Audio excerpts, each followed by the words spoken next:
Probably the hardest thing about sharpening that you're going to encounter besides left-handed shears are chunkers, notchers. And these are shears that I absolutely, absolutely recommend that before you do anything to them, you have a swatch of hair that you can cut through. Because it is not uncommon for a stylist to have dropped a notcher and the end of the blade is slightly bent out, and you almost can't really see it with the naked eye, and you can maybe feel a nick where it hit against the one tooth, but you can't really feel much other than that. So it feels like it's okay. However, when you cut hair with it, what you find out is maybe those last 2 teeth or 3 teeth are bending hair. And what that means is that those 2 blades are not engaging each other, and they're not going to slice that hair off cleanly. It doesn't matter how sharp they are individually. So you need to kind of know that, and if you see that that's doing on your test hair, then you need to take it to the stylist and explain to her, you know, I can't really see a bend in this blade, but I believe that there is one based on the way that it's cutting, and I may or may not be able to solve that problem. If you would like me to, I'll proceed on that, but if I can't fix it, I won't charge you, but at that point you'll know that this notcher is just not going to work anymore. It's got problems that make it not repairable.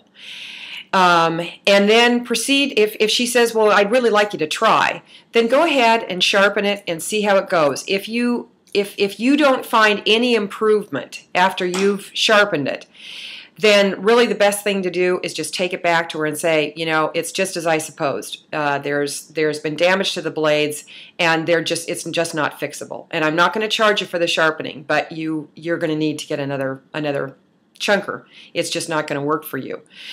Far better to do that than to not have tested it before, and now you find that it's not cutting, and try as you might, there doesn't seem to be anything that you can do to make that texturizer work. And sad to say, if you go back to the stylist, she's going to tell you, well, it was working fine before, it was just a little dull, and it doesn't work now, you owe me a scissor.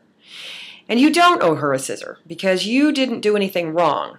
But if you haven't protected yourself against that, then you leave yourself wide open. This is also a case where a lot of times a chunker will have a little bit of a catch right at the leading edge of the tooth, and that's when it can be really helpful to have either a stone.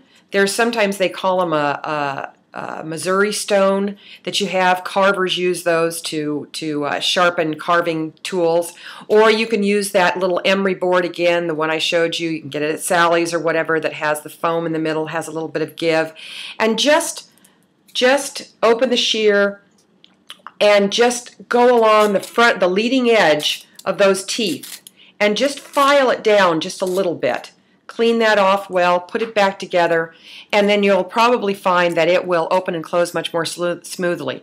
And here again, before you hand it back to her, absolutely make sure that you cut hair with it, because cutting hair with it is different than cutting paper.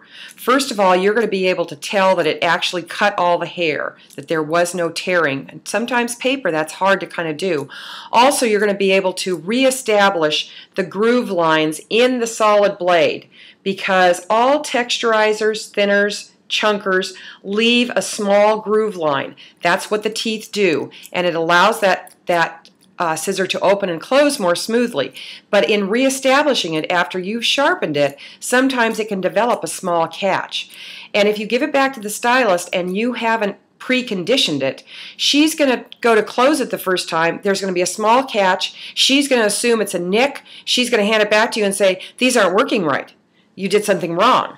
And if you had just cut a couple of swatches of hair with that, you would then be able to reestablish that groove and make sure that it actually is cutting all the hair right to the end of the tip, and it is working well for her. Thank you.